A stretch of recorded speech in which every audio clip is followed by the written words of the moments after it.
Subscribe my channel and click the bell icon.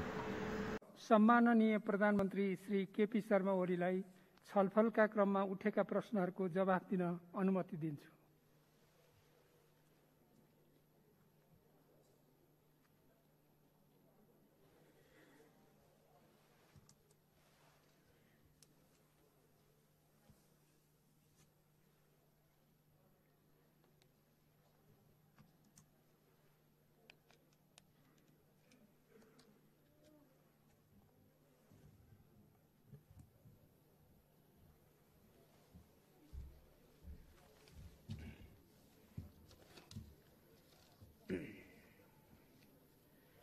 सम्माननीय सभामुख महोदय,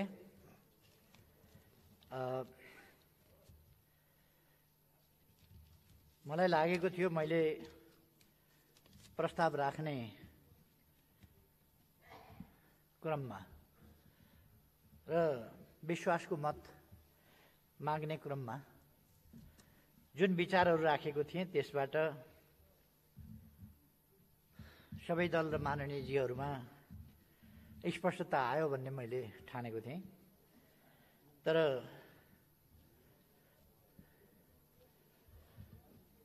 कहिले कहिले कस्तो हुन्छ भने अलिक लामै समय मस्काएर धोइएन भने त्यो भाँडाको पछाडि लागेको कालो जाँदै जाँदैन, त्यो अलिअलि पखाल पुखुल गरेर जाँदैन, जति सफा पानीले पखाले पनि जाँदैन। त्यस्तै जस्तो लाग्यो।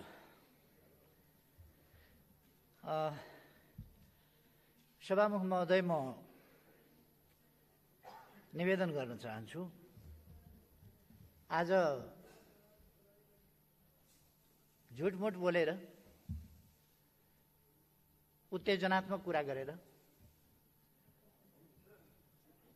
अहिले यस्तो असहज स्थितिबाट कोभिड-19 को अवस्थाबाट देश गुज्रिरहेको बेला देशमा तनाव बढाउने, अनेकतातर्फ देशलाई लाने,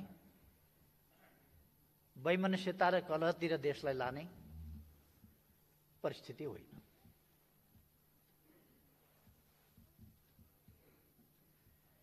कतिपय मित्रहरूका बोलाइ सुन्दा त अचम्म पनि लाग्यो।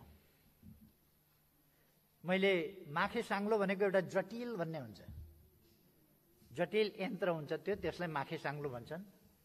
मैले नेपालको राजनीति अलिकति माखे साङ्लो जस्तो जान्यो भने फुत्किन्छ, जानेन भने त्यो अल्झिरहन्छ। त्यसकारण जटिल भयो, माखे साङ्लो जस्तो जटिल भयो भनेर भनेको थिएँ। बहुत हल्ला चलाइयो। मानव साङ्लोलाई माखे साङ्लो भन्यो, माखा भन्यो, मखिया भन्यो। मैले त्यस बेला पनि स्पष्ट पारेँ, यदि भाषामा समस्या हो भने माखे साङ्लो भनेको झिँगाको साङ्लो हुँदैन, मक्खीको साङ्लो हुँदैन। माखे साङ्लो भनेको एउटा यन्त्र हुन्छ, त्यो जटिल हुन्छ। त्यही जटिलताको बारेमा मैले जटिल भो समस्या भनेको थिएँ। अर्कै प्रसङ्गमा मैले केही आँप झरेर आँपको रुख त खाली हुँदैन भनेको थिएँ। मारिएका शहीदलाई आँप झरेका, 4वटा आँप झरेका भन्यो भनेर भ्रमपूर्ण हल्ला फिजाइयो। यस्तो क्षुद्र खालको राजनीति नगरौँ। मानिसको जीवन जाने जस्तो संवेदनशील कुरालाई 2टा 4वटा आँप झरेको भनेर कसैले भन्दैन होला। सायद मैले भन्ने प्रश्नै उठ्दैन, कसरी त्यस्तो भन्न सकिन्छ। तर त्यसलाई लगेर तराईमा लगेर त्यसको खेती छर्न खोजियो। उत्तेजनाको राजनीति यस्तो हो। त्यति बेला केही मान्छेहरूले यस्तो गरे, उत्तेजनाको राजनीति शान्तिपूर्ण ढङ्गले पनि सभा गर्न नपाइने, यस्तो उत्तेजनाको राजनीति अनेक काण्डहरू भए। म त्यता जान चाहन्न। हामीले राष्ट्रिय राजनीतिलाई आवेश, उत्तेजना, प्रतिशोधको राजनीति होइन, झुट, जाल, जेल र प्रपञ्चको राजनीति होइन। सत्य तथ्यमा आधारित जनतालाई सही सूचना दिनुपर्छ। म यस्ता कुराहरूको भ्रम फिजाउने साथीहरूलाई भन्न चाहन्छु, केही नभएका ठाउँमा शिलान्यास, सुनकोशी मरिन डाइभर्सन आयोजना बिना, डिटेल प्रोजेक्ट रिपोर्ट बिना, के बिना शिलान्यास गरियो? त्यो कार्यक्रम शिलान्यास ठिक समयमा गरियो र त्यसलाई अगाडि बढाउन थालिएको छ। अनि त्यसमा किन चित्त दुख्यो? 1,85,000 तराईको जमिन सिँचाइ हुन्छ, सुखा जमिन, किन चित्त दुख्यो? त्यसकारण यस्तो कुरामा चित्त नदुखाऊ। कुनै कसैको बसोबास कुनै भागमा हुन सक्दछ, तर कसैको बसोबास कुनै भागको छ भनेर त्यो ठाउँको त्यो ठेकेदार हुन सक्दैन। देश सबैको साझा हो। कोही पहाडको ठेकेदार, कोही तराईको ठेकेदार, कोही पश्चिमको ठेकेदार, कोही पूर्वको ठेकेदार हुँदैन। यो देश विकास गर्ने हामी सबैको जिम्मेवारी हो र सबैले उसै गरी लिनुपर्छ। देशभरिका जनता हामी सबै दाजुभाइ दिदीबहिनीहरू त्यो भावनाका साथ जानुपर्छ। एक आपसमा वैमनस्यता, घृणा फैलाउने होइन। मैले अघि नै भने आवश्यक सुधारहरू गर्दै जाउँ, संविधानमा केही छ भने त्यो पनि सुधार गर्दै जाउँ, सुधार गरौँ, संशोधन गर्नु छ भने गरौँ, त्यो पनि मैले राखेको छु। म धेरै कुराहरू त्यति भनिरहनु आवश्यक ठान्दिनँ, तर मिथ्या राजनीति नगरौँ, देशलाई बनाउने कुरा गरौँ। विभेदहरू थिए हिजो, ती विभेद आज हामीले मेटाउनुपर्छ, मेटाउँदै जानुपर्छ। हिजो कुनै विभेद थियो भनेर त्यही विभेद बोकेर अथवा हिजोको विभेदको गीत गाएर होइन, आज यथार्थमा विभेदलाई अन्त्य गर्दै जानुपर्छ, विभेद सिद्ध्याउँदै जानुपर्छ। त्यसकारण विभेद सिद्ध्याउने प्रयासमा यो सरकार लागेको छ। असमानता र विभेदको अन्त्य गर्ने, भेदभावको अन्त्य गर्ने त्यस काममा सरकार लागेको छ। यस काममा सबैको सहयोगको म अपेक्षा गर्छु। आज तनाव बढाउने होइन, तानातान बढाउने होइन, मिथ्या आरोपको खेती गर्ने होइन। हामीले एउटा समृद्धितर्फको अभियान मजाकको विषय होइन, तुक्का मिलाउने विषय होइन यो, तर समृद्धितर्फको अभियानलाई हामीले साझा अभियानको रूपमा आज अगाडि बढाउन सक्नुपर्छ।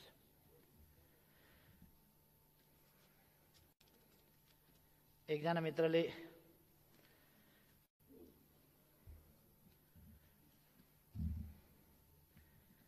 लोकतान्त्रिक प्रणालीको बहुत जोरदार वकालत पनि गर्नुभयो, चिन्ता पनि गर्नुभयो। 10-15 वर्ष अगाडि लोकतन्त्रका विरुद्ध लडाइँकै मैदानमा हुनुहुन्थ्यो क्या र? हामी सम्झाउँदै थियौँ लोकतन्त्रका लागि सहमत हुनुहोस्, आउनुहोस् भनेर। आज लोकतन्त्रको यत्रो तरफदारी गर्दा मलाई एकदम खुसी लागेको छ। धन्यवाद भन्न चाहन्छु। संविधान सुरक्षित छ भनेर सोध्नुभएको छ। संविधान कसरी असुरक्षित हुने? अब संशोधन, आवश्यक संशोधन गर्दा असुरक्षित हुँदैन। मैले भनेको त्यति छु। आवश्यक परेका ठाउँमा यस देशलाई मिलाएर लानका लागि, यस देशका जनताका समस्या, माग, चाहना, इच्छा, आकांक्षा र विकासका आवश्यकतालाई सम्बोधन गर्नका लागि संविधानमा आवश्यक पर्यो भने संशोधन गर्न सकिन्छ। तर संविधान मिचिँदैन, मिच्न हुँदैन। संविधानको कार्यान्वयन गर्नुपर्छ संवैधानिक ढङ्गले।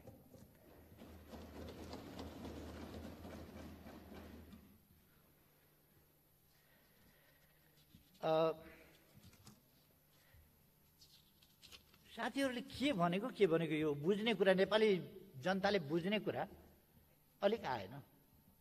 मार्ग प्रशस्त गरिदिनु पर्यो भन्नुभयो। कसो गर्दा चाहिँ हुने?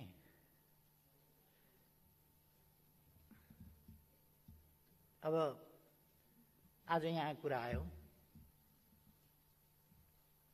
तपाईलाई यस सदनले विश्वास दिँदैन भनेर मलाई त्यस्तो लाग्दैन। तर पनि कुरा सुन्दा हो कि जस्तो पनि अलिअलि लाग्यो। कहिले कहिले देशको आवश्यकता एकातिर हुन्छ र गणित, संसदीय गणित अर्कातिर हुन्छ। यो यथार्थ हो। राजनीति गर्ने मान्छेहरूले त्यो बुझेका हुन्छ। देशको आवश्यकता र संसदीय गणितका बीचमा फरक पर्छ। र चुनाव हुँदा लोकतन्त्र पनि खतरामा पर्दैन, संविधान पनि खतरामा पर्दैन। त्यसो भए त बेलायतमा अस्ति पर्यो, इजरायलमा अहिले परिराखेको छ। बोरिस जोन्सनले अस्ति भर्खर चुनाव गराउनु, संसद विघटन भयो। बेलायतमा लोकतन्त्र खतरामा पर्यो, लोकतन्त्र समाप्त भयो, हाम्रो हत्या भयो, हत्या गरिदियो। बोरिस एल्सिमले कोही रुँदै कराउँदै हिँडेन, चुनावमा गए, फेरि चुनावबाट छानिएर आए। यस्तो प्रक्रियाहरू हुन्छ लोकतन्त्रमा। बढ्ता ढिलो भयो भने अब 1.5 वर्षमा त चुनाव हुनुपर्छ। अब 1.5 वर्षमा त संसदको समय सिद्धिन्छ। के संसदले, संविधानले हाम्रो हत्या गरे हो त त्यो? त्यसो गर्दा हत्या भयो? त्यसरी कसैको हत्या हुने होइन। त्यस्तो अपव्याख्या गर्नु कुनै जरुरी छैन। यसभन्दा अगाडि पनि थुप्रै पटक त्यो भएको छ। अब आज साथीहरूले भन्नुभयो संविधान बनाउँदाको मर्म सम्झिनु भयो। संविधान बनाउँदाको मर्म अनुसार 5 वर्ष चल्नुपर्छ भन्ने त ठिक छ, 5 वर्ष चलाउँ न त। मैले भोट मागेको छु त, विश्वासको मत चलाउँ भनिराखेको छु त। 5 वर्ष नचलाउँ भने अब त सुरुका राजीनामा लेखेर फ्याँकिदिन्थेँ होला नि त मैले। किन राजीनामा नदिएको भन्दा 5 वर्ष चलाउँ, ठ्याक्कै मिलेको छ नि। कुरो एउटै छ, 5 वर्ष चलाउँ। पटक पटक अस्थिरता ननिम्त्यौँ, स्थिरता दिउँ, 5 वर्ष चलाउँ। मत दिनुहोस्, मिलेर काम गरौँ, मत दिनुहोस्। संसद विघटन होला कि फेरि भन्ने चिन्ता छ। ए बाबु मत दिनुहोस् न, कसरी विघटन हुन्छ? आफै मत नदिकन विघटनतिर धकेल्ने, आफै विघटनतिर धकेल्ने, अनि अर्कालाई अब्जस लाउने। अनि भिरका टाउकाबाट उँधोतिर हाम फाल्ने, अनि गुरुत्वाकर्षणलाई दोष लाउने। तपाईँ डिलमा गएर उँधो हाम नफालेसम्म गुरुत्वाकर्षणले ताने त थिएन नि। गुरुत्वाकर्षणले त्यति बेर तान्छ, यहाँ डिलबाट गएर उतापट्टि हाम फालेपछि। हाम नफालौँ, विश्वासको मत दिउँ, स्थिरताको पक्षमा काम गरौँ। भाषा एउटा, काम अर्को, व्यवहार एउटा, कुरा अर्को नगरौँ। त्यसकारण संसदको स्थायित्वका लागि मुद्दा लडेर फिर्ता ल्याएको संसद बचाउँ न, बचाउँ, भोट दिउँ। एउटै प्रधानमन्त्री रहोस् भनेर 2 वर्ष त अविश्वासै राख्न नपाउने व्यवस्था गरिएको छ। ठिक भन्नु, संसदले त्यो व्यवस्था गरिएको छ। मैले समस्या भनेछु, त्यसलाई फेल खुवाइदिउँ न त। समस्या भनेछु मैले, फेल खुवाइदिउँ, भोट दिउँ।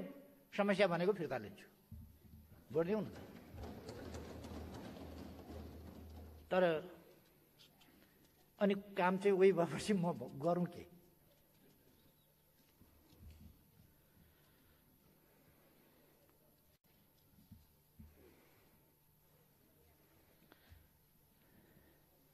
खोपको व्यवस्था अगाडि नै गर्नु पर्थ्यो भन्नुभयो। यो के भनेको? कोभिड लाग्नभन्दा अगाडि कि खोप बन्नभन्दा अगाडि कि कहिले गर्नु पर्थ्यो? खोप त हामीले खोप बनाउन सक्ने अवस्था थिएन। अर्कोले खोप लगाउँदा अघि नै मैले भने दक्षिण एसियामा भारतभन्दा पछि दोस्रो देश हामी हौँ जसले खोप सुरु गर्यो। हामी नै हौँ दोस्रो देश जसले खोप सुरु गर्यो। अनि त्योभन्दा अगाडि कहिले गर्नु पर्थ्यो? भारतले आफू लगाउन थाल्ने बित्तिकै हामीले गर्यौँ। अहिलेसम्म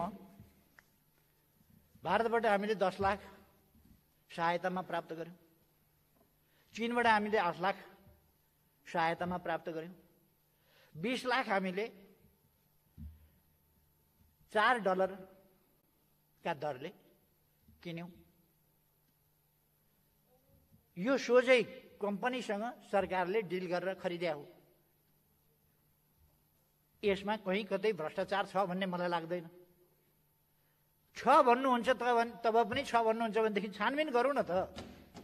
$4 भन्दा बढी यो त इन्टरनेसनल्ली जाहेर भएको मूल्य होला नि, इन्टरनेसनल्ली थाहा भएको मूल्य होला नि, ग्लोबल्ली हामी सबैले मूल्य हेर्न सक्छौँ होला नि। त्यो कहाँनेरि सरकारले चाहिँ त्यसमा गर्यो? अनि यो पर्सेप्सन जनतामा यस्तो बेलामा गलत भ्रम नफिजाउँ।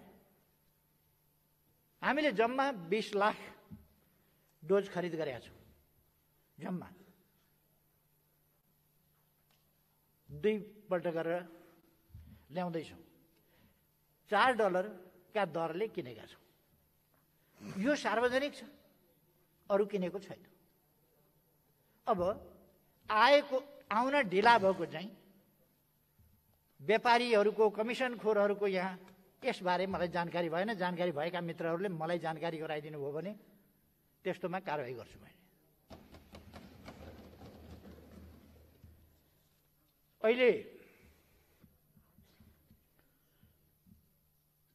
अहिले 3000 प्लस बेड आइसियु भएको छ, निर्माण गरिएको छ। यस बीचमा 1700 आइसियु थप गरिएको 3000 मध्ये। सरकारले केही पनि गरेन भन्नुहुन्छ। एचडियु भनेको हाई डिपेन्डेन्सी युनिट, सिसियु भने जस्तो, क्रिटिकल केयर युनिट भने जस्तो 2000 बेड छ। त्यसमा 1800 अहिले फङ्सनल छ। यो पुरै नयाँ स्थापना गरिएको, पहिले थिएन। सरकारले केही पनि गरेन। हाम्रो जस्तो देशमा भेन्टिलेटर्स 1100 छ, जसमध्ये 550 अहिले व्यवस्था गरियो। अनि फेरि सरकारले केही पनि गरेन। देशमा टोटल बेडको संख्या 27,000 प्लस छ।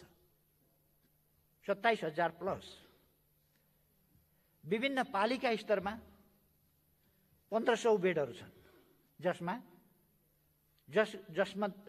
जसलाई मिलाएर 27,500 बेडहरू देशमा छन्।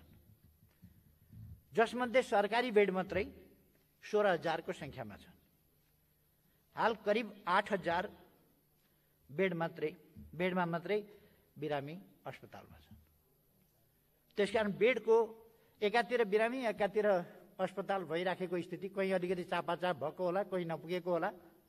हामी नयाँ बेडहरू स्थापना गरिराखेका छौँ। वीर हस्पिटलमा 500 बेड, एम्स नयाँ बनेको बिल्डिङमा गरिराखेका छौँ। यहाँ उसमा गरिराखेका छौँ, आर्मीकोमा गरिराखेका छौँ, यो महाकालमा। त्यसै गरी अरू ठाउँहरूमा गरिराखेका छौँ र विभिन्न ठाउँमा नयाँ नयाँ गरिराखेका छौँ।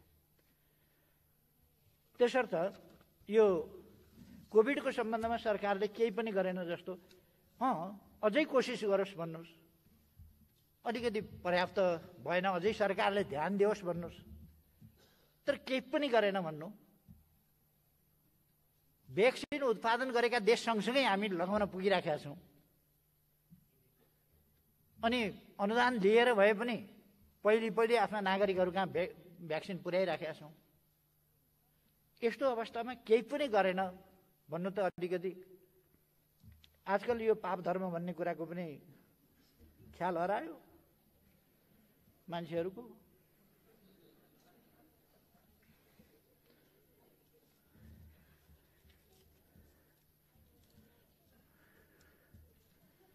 अर्को मलाई आरोप आयो, धरहरा तयारै भएको थिएन।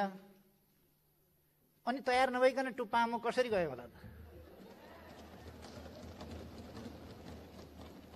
म लिफ्ट चढेरै गएको थिएँ, तयारै नभइकन। अनि त्यो त बाहिरबाट देखिन्छ त हौ, तयार भएको नभएको। त्यहाँ माथि 20 तला पुगेर मैले फुल वृष्टि गरेका थिएँ। त्यो पनि बाहिरबाट खिचिएको थियो। धरहरा बनेको छैन भन्ने जो मान्यजीहरूलाई लाग्छ, भोलि जानुहोस् र धरहरा चढ्नुहोस्। कृपया यो कुरा सुनेर भ्रममा नपर्नुहोस् है। धरहरा बनेकै छैन भन्ने होइन, बनेको छ। त्यसको 2 पार्ट छ। कार पार्किङको सेक्सन अर्को छ, गार्डनको सेक्सन अर्को छ। त्यो गार्डन, कार पार्किङ आदि इत्यादि बेग्लै कुरा हो। त्यो धरहरा बेग्लै कुरा हो। धरहरा बनिसकेपछि मैले उद्घाटन गरेँ। धरहरा उद्घाटन भयो, उद्घाटन गरियो, परैबाट देखिन्छ। अनि त्यसमा दुःख बनाऊ किन भनेको, अस्ति एकजना मित्रलाई मैले होटलमा भेटघाट थियो, यसो धरहरा उहाँ नआइपुगेका बेला धरारातिर हेर्दै थिएँ, आइपुग्नुभयो। यहाँबाट पनि सजिलो राम्रोसँग देखिँदो रहेछ धरारा भने।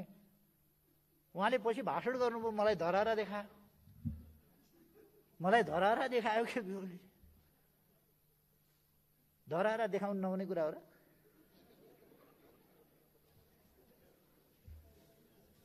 अचम्म लाग्यो मलाई। मैले त सबैतिरबाट छर्लङ्ग देखिने राम्रो, यहाँबाट पनि राम्रो देखिँदो रहेछ भनेर सामान्य कुरा गरेका थिएँ।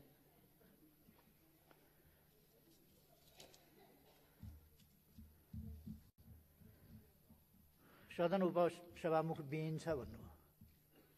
यही रोस्टममा उभिएर नेपाली कङ्ग्रेसले हामी टप्परी थाप्दैनौँ, हामीलाई उपसभामुख चाहिँदैन भन्नुभयो। यतातिरको बेन्चले, पल्ला छेउको बेन्चको पनि एकजना साथीले बोल्नुभयो, हामीलाई किन जिद्दी गर्नुहुन्छ, किन कर लाउनुहुन्छ, हामी बन्दैनौँ। भर्खर मभन्दा अगाडि बोल्दै गर्ने मान्यजीले पनि भन्नुभयो, हामीलाई चाहिँदैन। आग्रह गरियो, बनिदिनुहोस् न। उहाँले षड्यन्त्रको रूपमा बुझ्नुभयो। हाम्रो राजनीति भन्ने एकै सांसद, त्यो एकै सांसदलाई पनि उपसभामुख बनाएर चुप लगाइदिने भए यो हाम्रो मुख बन्द गराउने षड्यन्त्र भयो। यो षड्यन्त्रको भण्डाफोर गर्न म सभामुख हुन्न। अब राजनीति विश्लेषण त जताबाट गर्दा पनि हुँदो रहेछ। अनि एउटै पार्टीको बन्न नहुने, त्यस बेला पहिले पार्टी फुटाए भए पनि त हुन्थ्यो नि। फेरि त्यो पहिले पार्टी पनि फुटाउनु भयो नि साथीभाइले। एउटै पार्टीको बन्न नहुने संवैधानिक व्यवस्था, अर्को पार्टीको खोज्दा कोही पनि नभेटिने। अब हामीले बनाउन नखोजे जस्तो। अब अस्ति नै संसद चलेपछि एउटा पार्टीको सभामुख भएपछि अर्को पार्टीको उपसभामुख बनाऊ भन्नु पर्दैन थियो। खैर, यतापट्टि हाम्रो चाहिँ नै म एउटा कुरा राख्न चाहन्छु। अध्यादेश संवैधानिक व्यवस्था हो, यो स्मरण राखौँ। अहिले लोकसेवा आयोग रिक्त रहेको स्थिति छ। कर्मचारी प्रशासन ठप्प रहने र प्रमोसन सर्मोसन केही पनि नहुने स्थिति छ। समय पुगेर पनि गतिशील हुनुपर्ने संस्था पुरै गत्यावरोधमा जाने त्यो अवस्था छ। त्यस स्थितिलाई हामीले अन्त्य गर्नु पर्यो। संसद बसिराखेको छैन। त्यस्तो अवस्थामा सुनवाई गर्ने त सुनवाई समिति छ नि त। सुनवाई समिति छ भने अध्यादेश ल्याएर सुनवाई समितिमा जान्छ। अर्को कुनै अध्यादेश त यसै सामान्य संसदमा पेश हुने हो, संसदले छलफल गर्छ, उपयुक्त छ भने स्वीकार्छ, छैन भने अस्वीकार गर्छ, फेरि पुरानै कानुनमा फर्किन्छ। त्यसो भएर यो कुनै असंवैधानिक अपराध गरो अध्यादेश ल्याउने जस्तो कुरा होइन। तर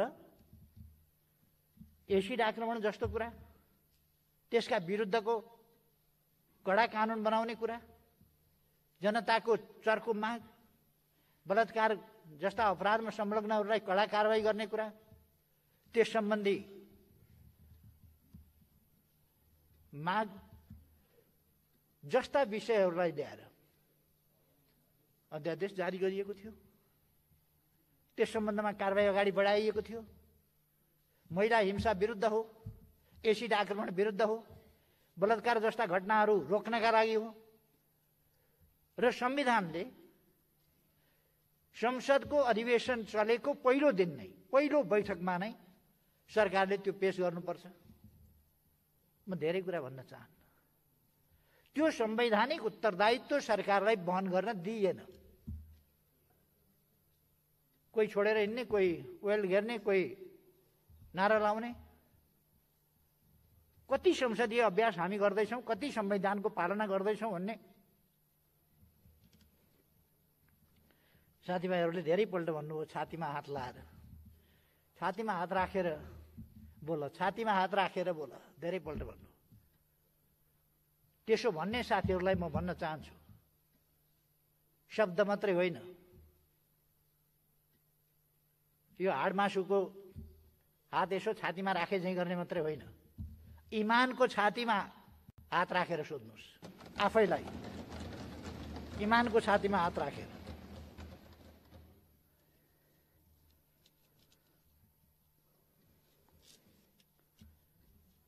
हाम्रो अगाडि थुप्रै कामहरू छन्, थुप्रै चुनौतीहरू छन्। ती हामीले पुरा गर्नु छ, शान्ति प्रक्रिया पुरा गर्नु छ। तर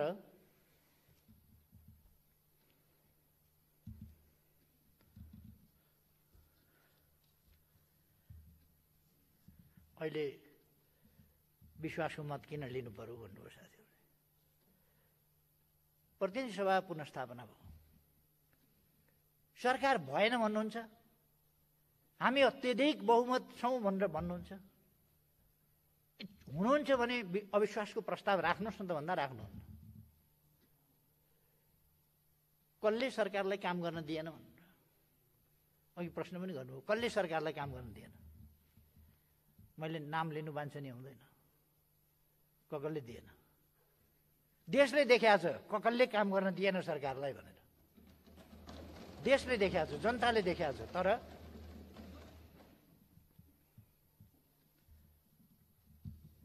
मैले किन भन्नु पर्यो?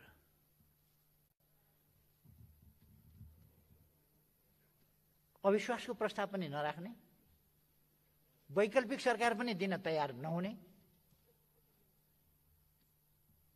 नेपालीमा हलो अड्काउने गोरु पड्काउने भन्छ त्यसलाई। काम गर्न समर्थन पनि नगर्ने। अब म राजीनामा गर्थेँ नि, अब बहुमत छ आफूसँग, कसरी राजीनामा गर्ने?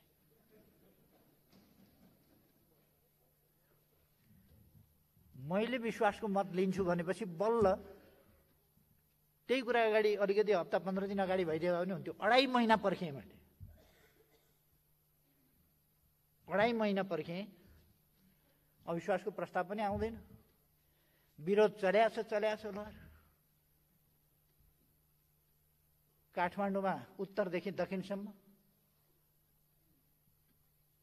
उत्तर शिवपुरीको फेददेखि दक्षिण हात्ती वनसम्म, उतासम्म,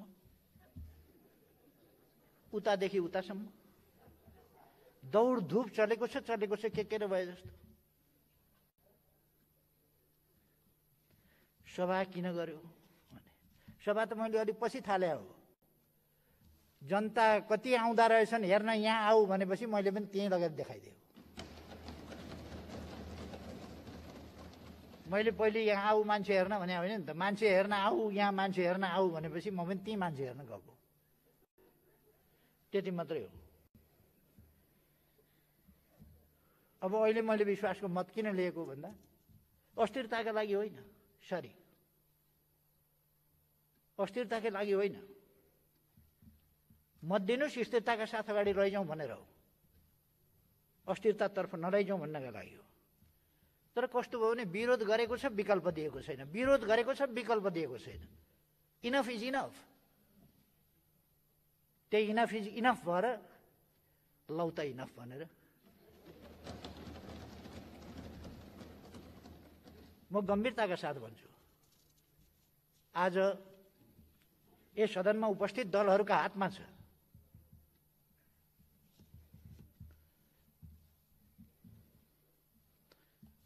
एउटा चर्चित भनाइ छ,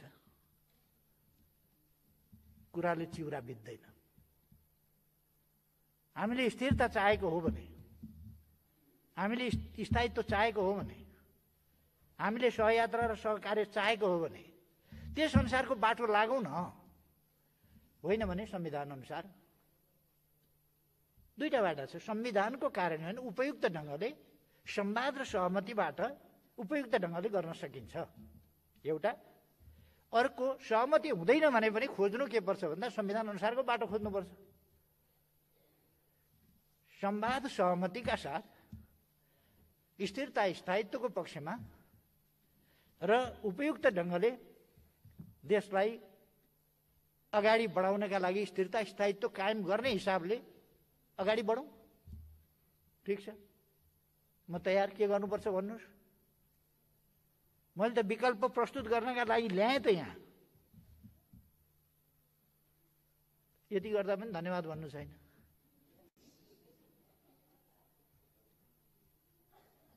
अब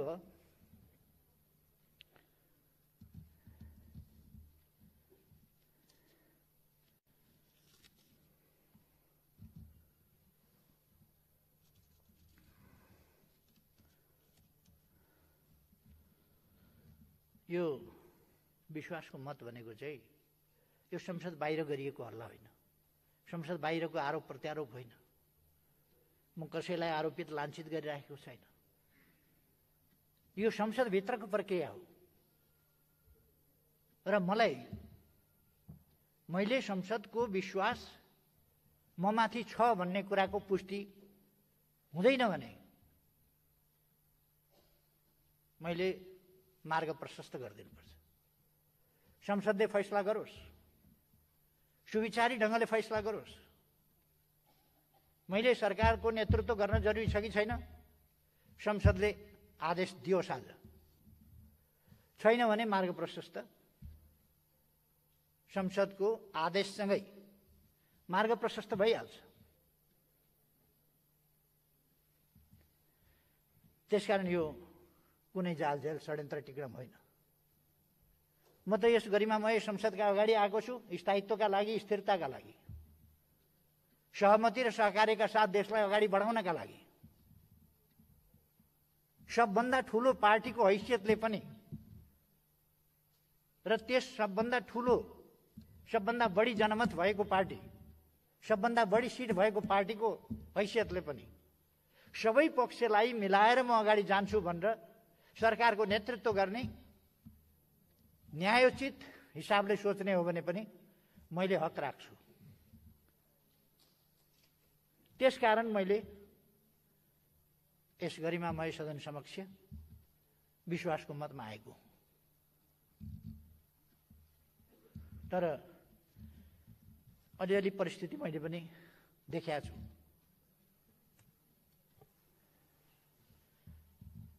कसको उपस्थिति छ, कसको उपस्थिति छैन, किन उपस्थिति छ, किन उपस्थिति छैन, ती पनि म बुझ्छु। त्यसकारण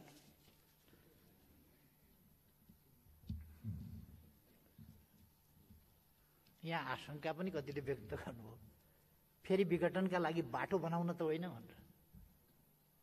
त्यो षड्यन्त्र चकनाचुर पारिदिनुहोस् न, भोट दिएर खत्तम बनाइदेऊ न। कहीँ कदाचित त्यस्तो रहेछ भने ध्वस्त बनाइदेऊ, खर्लाम खुर्लुम भोट हालिदिउँ। ल त कसले गर्दो रहेछ विघटन?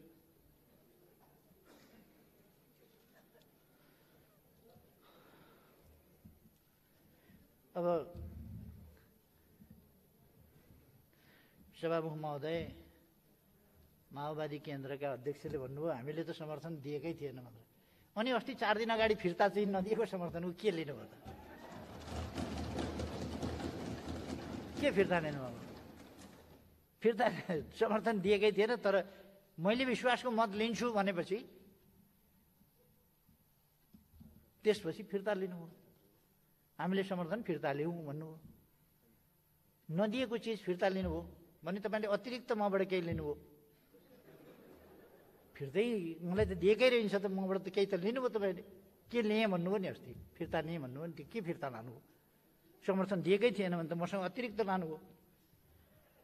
म अलिकति अलमल लिएँ थिएँ, अस्ति के फिर्ता लानुभएको?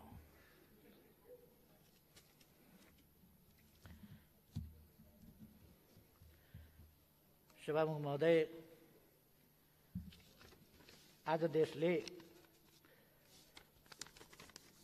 अलिअलि साथीहरूले बोल्ने क्रममा अस्पष्टता अलिकति छर्न खोजेको जस्तो मलाई लाग्यो। त्यसो नगरौँ भन्नका लागि मात्रै मैले यो 2-4 शब्द राखेँ हुँ। आज फेरि पनि संवाद र सहमति, समझदारीका साथ देश अगाडि बढ्न आवश्यक छ।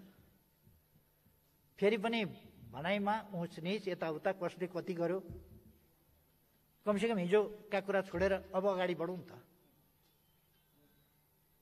अगाडि बढ्न त हामी हिजो पनि सकेका हौँ नि। हामी बिल्कुलै फरक फरक टाढा टाढाका ध्रुवमा हुँदाखेरि पनि नजिकै आएर फेरि एक ठाउँ पनि भएका हौँ नि। हामी एउटा सिस्टमभित्र छौँ, एउटा संविधानभित्र छौँ, एउटा व्यवस्थाभित्र छौँ, एउटा व्यवस्थाभित्र छौँ।